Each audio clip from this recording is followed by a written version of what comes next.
ये next topic start करते हैं। नेक्स्ट टॉपिक है 16 महाजनपदास।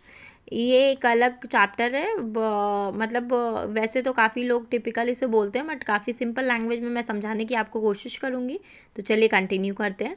तो ऋग वैदिक पीरियड और लेटर वैदिक पीरियड के बारे में, ऋग वैदिक पीरियड 1500 BC से लेके 1000 BC तक था, और लेटर वैदिक पीरियड आपका 1000 BC से लेकर 600 BC तक था। तो ऋग वैदिक पीरियड के बारे में ये एक पॉलिटिकल ऑर्गेनाइजेशन थी। उसके बाद क्या हुआ कि ये लेटर वैदिक पीरियड में क्या हुआ, एक जना होते थे, उसके अंदर डिफरेंट विशु होते थे, उसके विशु के अंदर डिफरेंट ग्राम्स होते थे, और ग्राम्स के अंदर डिफरेंट कुल होते थे। अब इसको उल्टे तरीके से पढ़ लें, कुल मिल करके ग्राम बनते थे, ठीक है, और ग्राम मिल करके विशु बनते थे, और सब मिला के जन बनते थे।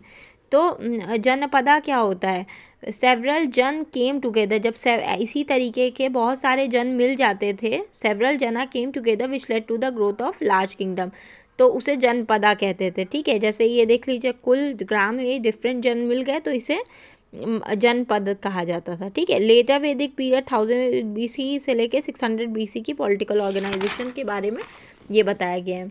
अब डिफरेंट क्या हुआ, डिफरेंट किंग जनपद मिल करके ये जब डिफरेंट किंग जनपद मिल गए, उसके बाद फिर इन लोगों के अंदर फाइट हुई। तो उसके बाद इसके जब इन लोगों के बीच में फ़ाइट होती थी, तो उसके इन लोग क्या करते थे, लैंड नहीं एक्वायर करते थे, इन लोग ट्रिब्यूट लेते थे, क्योंकि उस टाइम उतना टैक्स नहीं मिलता था, तो इन लोग ट्रिब्यूट लेते थे। ठीक है, तो क्यों वो लैंड एक्वायर नहीं करते थे, क्योंकि tax collected from the people were very less, मतलब जो टैक्स कलेक्ट करते थे वो बहुत ज़्यादा लेस होते थे, इसीलिए वो ट्रिब्यूट लेते थे।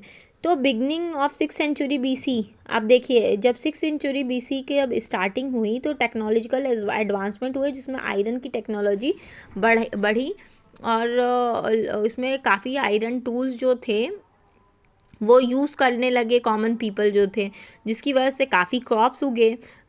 उसके बाद काफ़ी कम, मतलब कि काफ़ी कम एफर्ट में काफ़ी ज़्यादा क्रॉप्स उनको मिले, क्योंकि आयरन टूल्स का उस वक्त टेक्नोलॉजिकल एडवांसमेंट हो चुका था। तो इसकी वजह से क्या हुआ, अब ये किंग क्या थे, पहले लड़ने पे जीतने पे उन लोग ट्रिब्यूट मांगते थे, मगर अब वो क्या करने लगे, लड़ करके अपने अंदर ये जितने जनपद थे उसे मर्ज करने लगे। जब वो मर्ज करने लगे तो एक किंग के अंदर डिफरेंट जनपद आ गए, तो ये सारे जनपद मिल करके क्या बने, महाजनपद बने। ठीक है, अब ये मैं एक शॉर्ट में फिर से बता देती हूँ, ये कुल ग्राम विशु ये मिलके जन बने थे। उसके बाद फिर ये डिफरेंट जन मिल करके जनपद बने। फिर उसके बाद ये जितने जनपद थे, जब इन लोगों में आपस में फ़ाइट होती थी तो ये लोग ट्रिब्यूट लेते थे, क्योंकि टैक्स जो कलेक्ट करते थे वो कम रहता था, इससे उसके बदले ट्रिब्यूट लेते थे।